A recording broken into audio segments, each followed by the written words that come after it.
This program contains scenes of religious rituals, which include animal sacrifice. Viewer discretion is advised. It is said to have the power to heal, to bring good fortune, and to punish. In return, it wants tribute, song, dance, alcohol, and the blood of sacrificed animals. You don't dare offer a dirty animal to a spirit. A spirit can make its presence known in the most shocking ways. The person who's being possessed temporarily loses control of their body. In Haiti, the spirits are said to have given slaves an impossible victory. And in New Orleans, given one woman power to rule the entire city.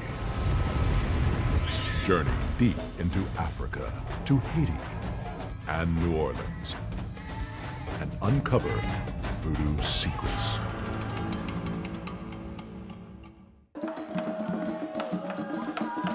$60 million people around the world believe in voodoo.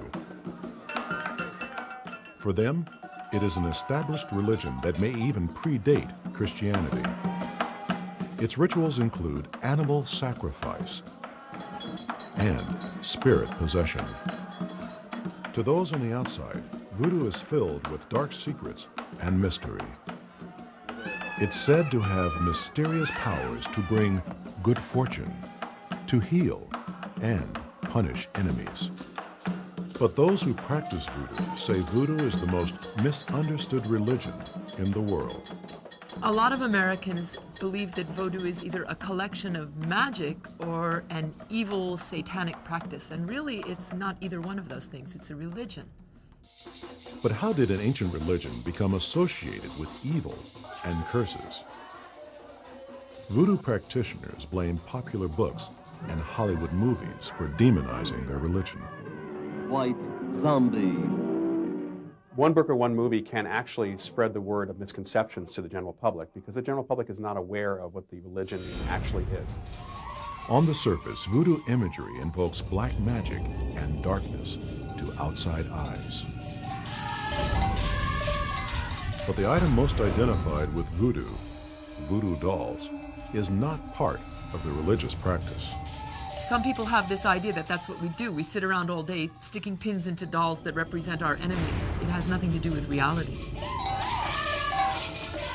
Voodoo is a religion with a dramatic history of West African origins, triumphing over the evil of slavery in Haiti, and giving one American city a unique culture and flavor. The best way to uncover the secrets of voodoo may be to travel to Benin in West Africa, the epicenter of voodoo. It's here that the voodoo religion began so long ago that no one knows when it originated. They can only be sure that it's ancient. Voodoo is as old as the creation of a country, our people here. It's as old as human beings on this earth. The tiny West African nation of Benin offers a rare opportunity to see voodoo as it's been practiced for centuries. In the Benin tribal language of Fan, the word voodoo means one thing: spirit. And serving spirits is what voodoo is all about. Voodoo followers worship a supreme God whom they believe created the universe. They believe this God is too almighty to directly intervene in their daily lives. Between the supreme God and mankind are countless voodoo spirits, each with their own domain of influence. There are spirits of wisdom, war, fertility, death, even a spirit of the sea. The isolated Benin village of Veji has a population of 3,000. The village serves a voodoo spirit called Sakpata. In African voodoo, Sakpata is the earth spirit who can protect against disease, provide bountiful crops, and contribute to the general well-being of the community. Sakpata make good things for everybody. It is why when you come and you have problems and you go to see Sakpata, you will get benefit, you will get solution for your problems. But for Sakpata to provide for the village must honor and serve the spirit. The village believes one way to honor the spirit is through animal sacrifice. In Voodoo, honoring a spirit can bring good fortune. Ignoring the spirit brings bad fortune. The village will honor Sakpata by holding a Voodoo ceremony.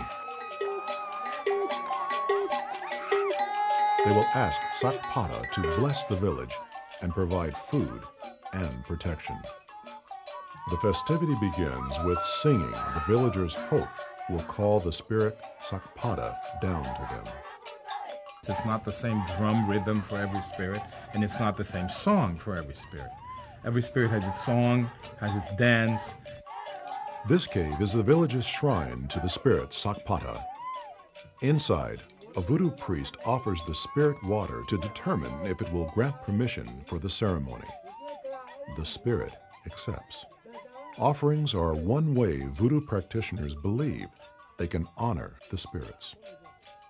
For the spirit Sakpata, common offerings include water, alcohol, and palm oil.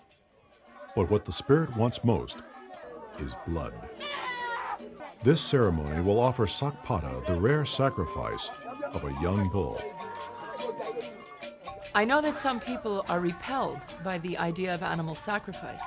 We kill animals the same way that we would kill them normally, to just butcher them for ordinary consumption. We don't torture the animal, we're not morbid, we're not bloodthirsty about it.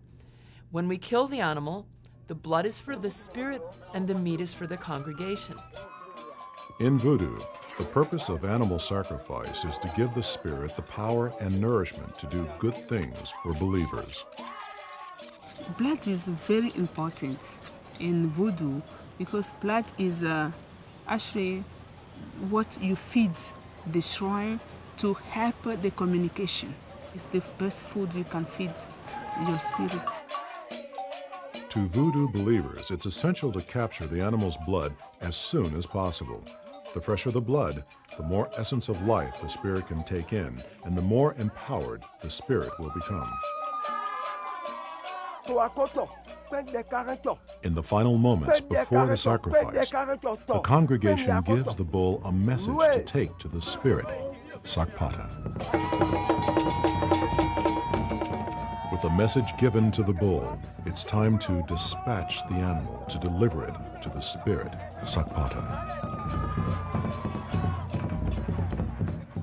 No blood is wasted. The sooner the warm blood can be offered to Sakpata, the better.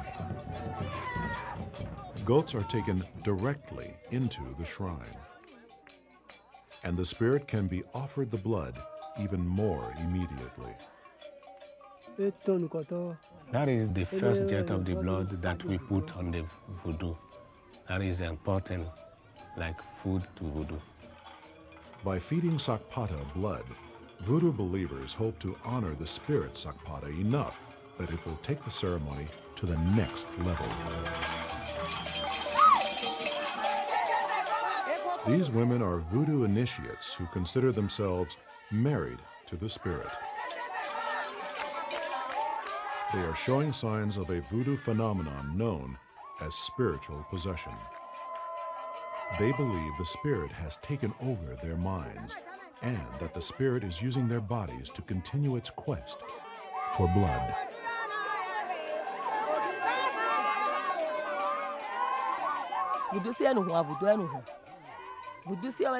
We are not tasting the blood. It's the Voodoo spirit. The blood is for the spirit. That's why when we are having a ceremony, it's our husband who is tasting the blood, not us. Those who experience Voodoo possession, whether in Africa, Haiti, or America, say they have no memory of the experience. It's as though I fall asleep.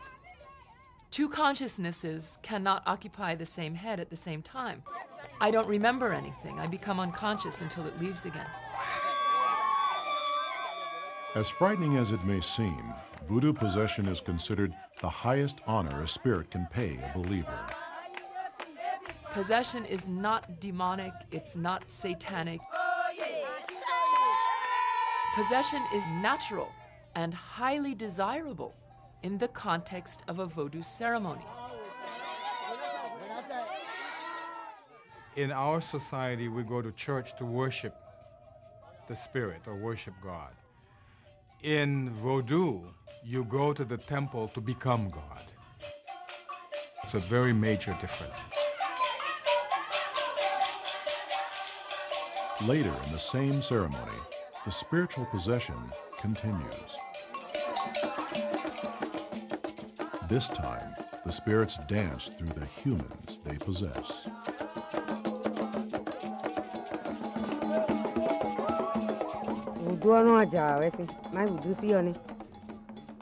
If we are not possessed by the Spirit, we cannot dance this way. Because we are possessed by the Spirit, it's not us who's dancing, it's the Voodoo spirit who is dancing through us, using our bodies.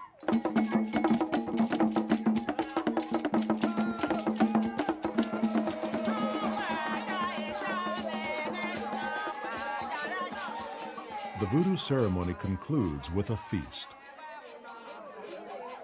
The animals sacrificed that day are the main course. Nothing is wasted. It's not all that different than what we do at Thanksgiving. At Thanksgiving, our animals, our turkeys, are sacrificed for us by mechanized slaughterhouses, and here we see people participating in that actual ritual. And one has to wonder, when they're actually valuing the life of that animal as they do the ritual, whether we're more civilized or they're more civilized about it. Through the Voodoo sacrifice of animals and the possession by the spirit of Sakpata, the village believes Sakpata feels honored enough to protect and provide for them. Next, believers tap into Voodoo's dark side, getting spirits drunk. West Africa is home to some of the most unusual Voodoo rituals in the world. But a ritual that takes place in the remote Benin village of Savalo may seem especially bizarre to outsiders. This is where Voodoo believers try to get a spirit drunk, hoping the spirit will grant their requests. If requests are fulfilled, they pay the spirit back in blood. In Voodoo religion, there is a contract that's entered into with spirits. If you don't go back and offer up the blood, you're actually not fulfilling the contract to its final term. This tree trunk is a sacred shrine to the Voodoo spirit Don Koli, the spirit of the forest. The tools for making a request of Don Koli are wooden stakes and palm oil. This man makes a request of Don Koli. His request is represented by the wooden stake. By pounding the stake deep into the spirit's shrine, he hopes the spirit will receive the request. As an incentive to the spirit, the man makes an offering of red palm oil. Asking the Voodoo spirits to provide them with some outcome is essentially a ritual for them to drive the request home, you might say. Kind of like lighting a candle in prayer to God. Some requests require the spirit be plied with alcohol. I will take alcohol, sprayed on the Koli to make him more powerful, to make him drunker against my enemies who will think bad things against me.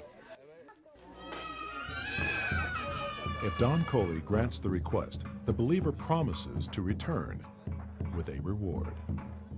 If the enemies are hurt after the request, or if you get a solution for your problems after the request, you must be back to thank the Koli. Don Koli is typically rewarded with the blood of a sacrificed animal. Although some ask Don Koli to punish their enemies, others ask for healing. I have one of my sons who was very sick. We went everywhere, traditional medicine and modern, but no satisfaction. But when I came here, my son is cured from that sickness. Today, the man has come to reward the spirit with the blood of a goat.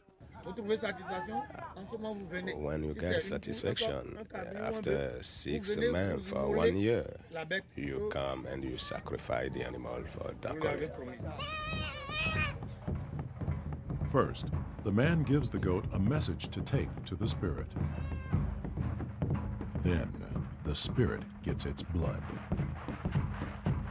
If you do not finish the contract, it's very possible that the belief system says that there's going to be retribution, which will be to take away the event that actually happened, to reverse what was done for you. With the sacrifice, the man's contract with the spirit Dankoli is now fulfilled.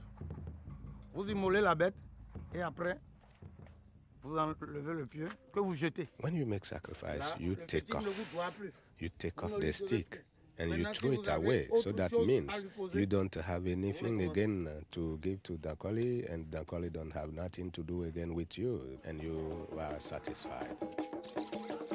As with all sacrifices, the animal is cooked and eaten, with no part of the goat going to waste.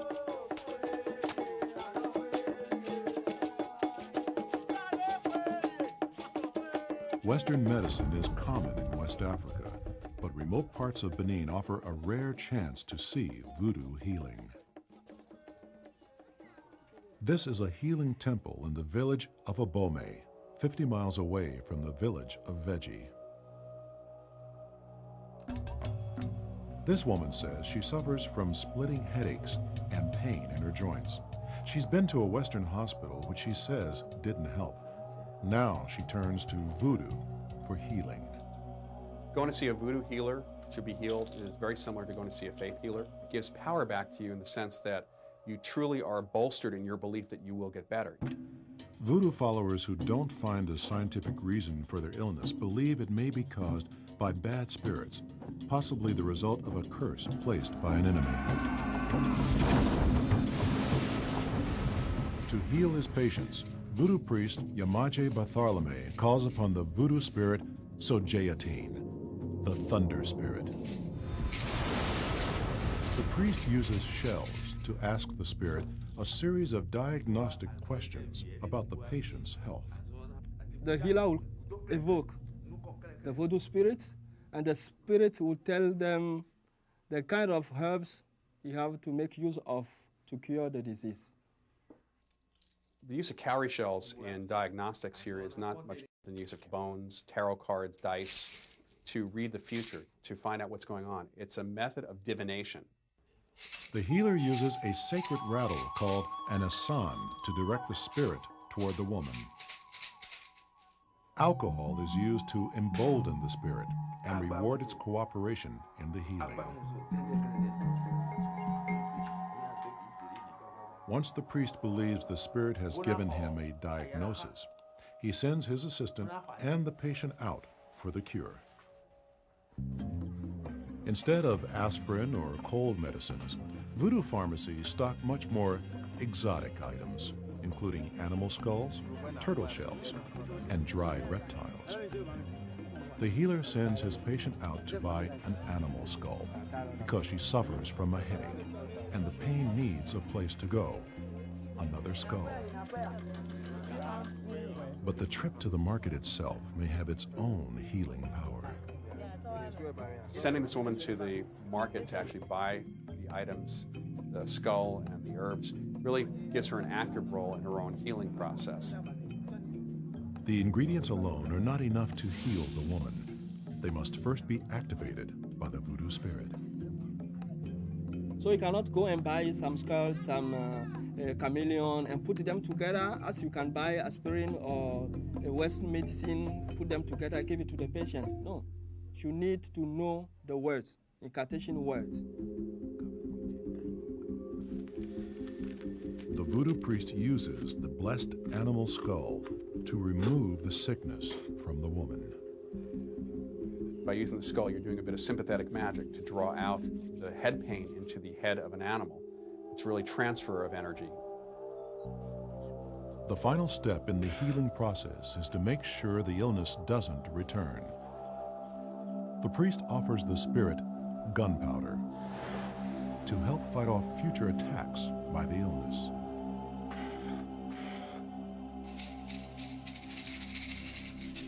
According to the shells, the priest judges the treatment a success. The mind can convince the body that it is healed or is going to be healed, and it will somehow start processes happening in the body to speed up the healing process. Just as many believe voodoo has the power to heal, some believe voodoo can be used to hurt or even to kill. Next, in Haiti, a voodoo curse is believed to be responsible for killing 200 people. Haiti. 90% of the Caribbean nation practices voodoo. On September 11, 1997, a brand new Haitian ferry sank just 50 yards from shore. 200 people died. Investigators determined the boat was overcrowded and its escape doors were locked. People on board gathered on one side of the vessel, causing it to capsize. But angry crowds were certain a rival ferry owner placed a curse on the sunken ferry. In Haiti, nothing happens by chance or by luck. The notion of luck just doesn't exist. Things occur because there is a cause, there is a reason. And usually the cause is witchcraft or sorcery. As revenge, angry mobs torched the rival owner's property and his ferry. The story of how Haiti came to believe so strongly in voodoo is rooted in one of mankind's most evil practices, slavery. Between the mid-1600s and mid-1800s, nearly 12 million slaves left these West African shores. They took nothing with them but what they carried in their heads and in their hearts. Their voodoo religion. When you have lost your identity, everything has been taken away from you, the only way you can survive is to refer to your religion.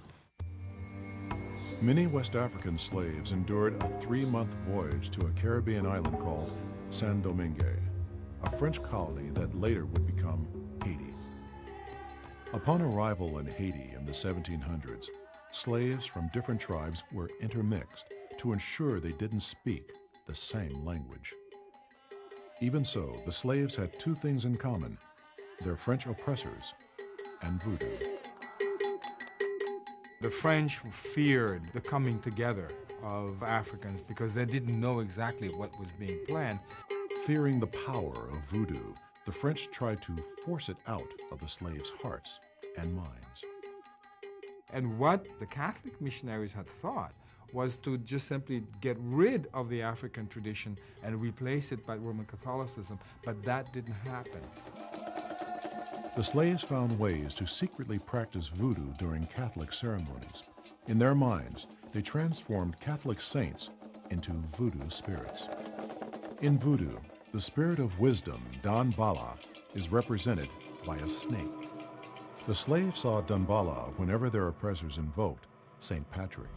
St. Patrick chases the snakes out of Ireland, and Dambala is also associated with the snake. So on the basis of similarity between St. Patrick in Ireland and the snakes and Dambala, St. Patrick becomes Dambala. In the mid-1700s, there were 500,000 slaves on the island and just 32,000 French colonists. The French were unable to prevent the mass escape of slaves. A lot of them just simply took to the hills. They ran off from the plantation and established communities in the interior of the island where there are a lot of mountains, and a lot of the Europeans would not venture in those areas. High in the mountains, runaway slaves openly practiced voodoo and plotted rebellion. In 1751, legend has it that one of the rebel leaders was a voodoo priest named Francois Macondo. As a voodoo priest, Macondo was schooled in the art of herbal medicine. He could use voodoo to heal and to kill. People who are voodooists, many of them, know a great deal about the environment and about the leaves and plants, about the foliage. And they could pretty well poison anything. Macondo's insurgency began silently with the help of plantation slaves and servants. The bond of their voodoo beliefs helped seal the secrecy of the mission. He inspired cooks who worked in the homes of the planters to poison the planters, and a lot of planters who were very, very much afraid of the people who'd cook for them. The voodoo priest Macondo also poisoned water supplies, sowing fear and terror among plantation owners and French forces. They became more paranoid because you just have no clue as to who's introducing the poison. You just start suspecting everyone. Poison is an act of terror. The French spent 5 years hunting Macondo, during which time his rebellion was believed to claim 6,000 lives. When the French finally captured him in 1758, they showed no mercy. French authorities held a public execution to make an example of Macondo. They forced slaves to watch. But according to legend, the slaves witnessed something that turned horror into triumph: a voodoo escape. As Macondo caught fire, slaves saw him magically transform into a bird and fly away. In Voodoo tradition, there are stories that human beings sometimes have the power of changing into animals. A lot of the slaves believed that when they died, their soul would be transported back to Africa. So it's not at all unusual that people would have thought that Macondo would have turned into a bird and would have flown back. Today, the legend of Macondo lives on in the language of voodoo. The name Macondo becomes associated with poison. So when you give a person a poison, you don't mention the word poison. You mention, I give him a Macondo. August 14, 1791, 3 decades after Macondo's death, rebel slaves used the power of voodoo to ignite a more powerful uprising. It began when a voodoo priest named Boukman led a ceremony attended by rebel leaders. They called upon the voodoo spirit of war, Ogu. They promised to serve the voodoo spirit forever if it gave them victory. The spirit is said to have signaled its acceptance of the offer by possessing many during the ceremony. To thank Ogu, they sacrificed a black pig in the spirit's honor. They used the blood of the pig, which they all shared with one another, sealing each other's lips, as it were, symbolically, never to reveal the secrets of Voodoo. And then to march from that point and then go on and fight and liberate Haiti. A week later, the voodoo-inspired attack began. Runaway slaves torched thousands of plantations and killed plantation owners.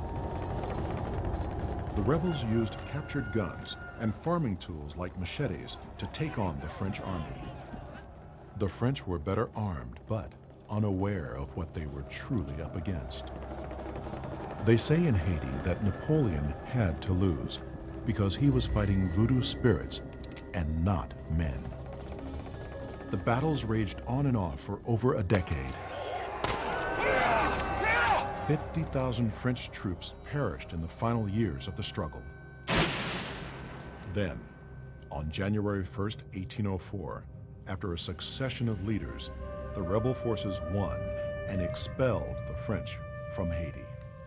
They fought the very best army that the world had, which is Napoleon's army, and they won. I mean, that's the fact. The war that began with a voodoo ceremony and defeated Napoleon's army was the first and only successful slave rebellion in world history. Next, voodoo leaves Haiti for New Orleans, where a notorious voodoo queen uses voodoo to free a man from prison. New Orleans, the Big Easy, home to the Mardi Gras Parade. It's the voodoo capital of America, with an estimated 15% of the population practicing the religion. Louisiana was once a French territory, and voodoo arrived in force here in the late 1700s when French plantation owners fleeing Haiti brought their Haitian slaves with them. Today, tourists in New Orleans buy voodoo dolls from shops in the French Quarter. But there's a secret side to New Orleans voodoo that most people never see. Some rituals are practiced far from the tourists' eyes. One place where locals and tourists both visit, however, is St. Louis Cemetery. Inside this crypt is the body of a woman who created a uniquely New Orleans style of voodoo. Marie Laveau has been dead since 1881, but some believe she still has power over the city. What she did in the 1800s is the stuff of legends, even though there's little factual proof of her magical powers or records of her life. Many documents have disappeared. Many were falsified in the first place. There's just layer after layer after layer of folklore, lies, mythology, wild stories. Experts believe Marie Laveau was born somewhere between 1794 and 1803. She was said to be the daughter of a wealthy white plantation owner and his slave mistress. In early 19th century New Orleans, she was considered a free person of color. She developed a relationship with the head of the New Orleans Catholic Church. The pastor of St. Louis Cathedral was a man named Père Antoine. He works with the prisoners, the lowest of the low. He works to free slaves. And his chief companion in this work was Marie Laveau. Like many people in New Orleans, Marie Laveau was both Catholic and a voodoo believer. People in New Orleans went to Catholic Mass at St. Louis Cathedral in the morning and to Congo Square for voodoo ceremonies in the afternoon. Congo Square was voodoo central in New Orleans, where free people of color and slaves gathered for voodoo ceremonies on Sundays. It's there that legendary voodoo priest Dr. John is believed to have taught Marie Laveau everything he knew about voodoo, including how to formulate a powerful charm called gris-gris. Gris-gris bags were filled with anything from starch, dried beans, metal filings, or animal skin. The ingredients themselves are not the key thing. It's the intention that you put on the gris-gris bag that matters. The person who made gris-gris appealed to voodoo spirits to give it special powers. Do you understand the power that you are receiving? Gris-gris is no different than wearing a cross or a St. Christopher medal or carrying a lucky rabbit's foot. It hung around your neck or you put it above the door. It carried protection. Marie Laveau sold gris-gris out of her home and built a reputation as a voodoo queen with mysterious powers. Some believed her voodoo power was backed up by power of intimidation. Marie Laveau had an amazing network of folks to give her information, to actually spy on people. She had political connections, economic connections under the surface of her public persona. Marie's political power and relationship with Catholic pastor Père Antoine allowed her to do something that would be blasphemous in any other church. Marie Laveau could conduct what were, in effect, voodoo ceremonies at the altar of the largest Catholic church the cathedral of the Louisiana Purchase. In the 1830s, one incident is alleged to have convinced all of New Orleans of Marie Laveau's voodoo powers. A wealthy man's son was on trial for murder. His lawyers told him his son's case was hopeless, so he turned to Marie Laveau. In desperation, the father offered Marie Laveau a house if she could use voodoo to free his son. To accomplish this feat, she spent weeks praying at St. Louis Church, undergoing a form of self-torture for the cause. She placed 3 excruciatingly hot guinea peppers in her mouth and held them there for hours. Guinea is a name for Africa in many voodoo circles. The spirits, like the spirits of voodoo, always take pity on great suffering. And so when she offered to suffer on behalf of her intention, they heard her. On the morning of the trial, Marie Laveau snuck into court. She put the peppers that had been in her mouth under the judge's chair. Some believe the spiritual energy of the voodoo-infused peppers caused the judge to set the man free. Legend has it the freed man's father rewarded Marie Laveau with a house on St. Anne Street. Now, that's the spiritual explanation for what happened in this story. The political explanation is that she knew the judge. Regardless of how she freed the man, most of New Orleans now believed Marie Laveau could use voodoo to sway the city's justice system. In July 1850, an incident occurred that only strengthened the city's belief in Marie Laveau's voodoo powers. She was a staunch opponent of public executions that were common during her day. These were public hangings, and they were very dramatic, and they were treated like Mardi Gras parades, and so thousands of people came. Jean Adams and Anthony DeLille were sentenced to hang for the murder of a black slave girl. They had been incarcerated in parish prison.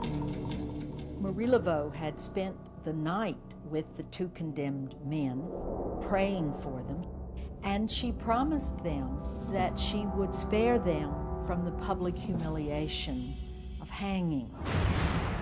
The double hanging of Adams and DeLille was set to take place at noon on July 17, 1850. But not if Marie Laveau could use voodoo to stop it. High noon on July 17, 1850. A public hanging was about to take place in downtown New Orleans. Jean Adams and Anthony DeLille were sentenced to die for the murder of a black slave girl. So that morning, just before noon, it was a beautiful sunny day. The sky was deep blue. Crowds were gathered. There were thousands of people, according to the newspapers. Many in the crowd noticed Marie Laveau's arrival. She was known as the Voodoo Queen of New Orleans. She was also a staunch opponent of public executions. Moments before the men were scheduled to hang, the sky mysteriously turned black. It started to rain. It started to pour, just like solid water out of the heavens.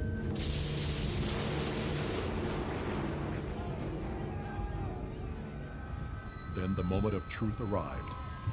Proceed. With the opening of the trap door. Complete shock. People gasped, and this tremor ran through the crowd because the men had fallen to the ground below. Their ropes were gone. To many witnesses, there was only one explanation. Marie Laveau made this happen.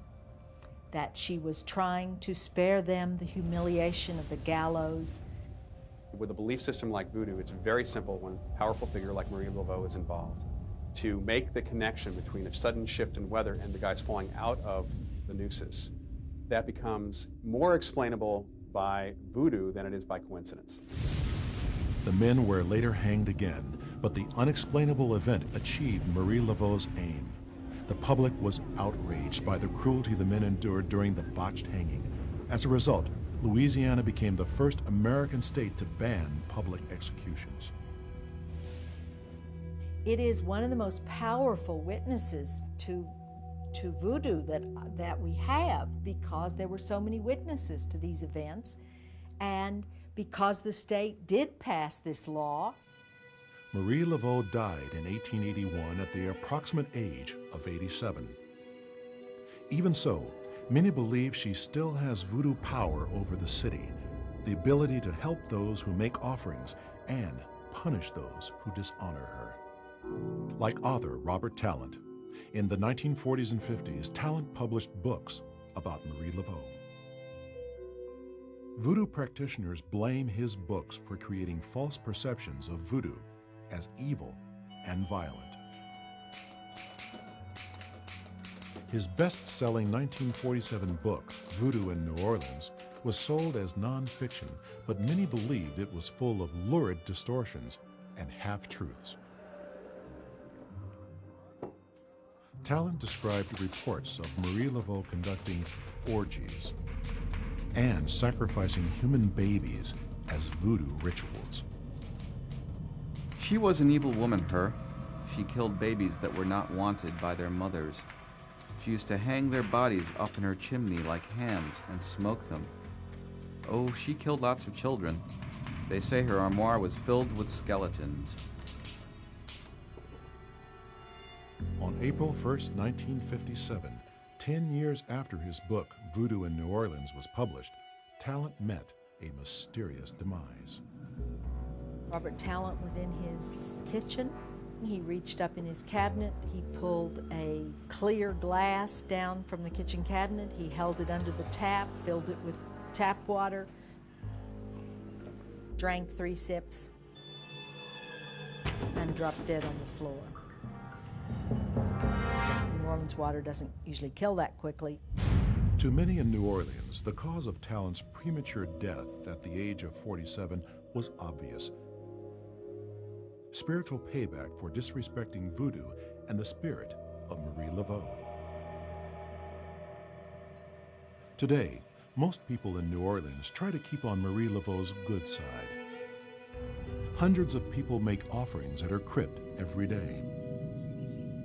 She's become a kind of saint and voodoo spirit to dedicated practitioners. She's a respected ancestor, and people continue to offer her food and remember her name and ask her to help them. They serve her and she serves them. Although voodoo permeates all of New Orleans folklore, it continues to be a serious religion for many, attracting new believers.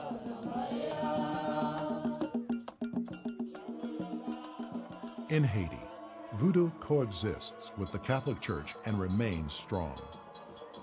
In the past, voodoo has been the target of campaigns to eradicate our religion. Politically motivated, religiously motivated, and they've never succeeded. Voodoo has been here for thousands of years. It will be here for thousands of years more. And in West Africa, the birthplace of voodoo, the religion remains uninfluenced by the perceptions of the outside world. Voodoo, there is no bad part of voodoo for us. Voodoo provides good things for us.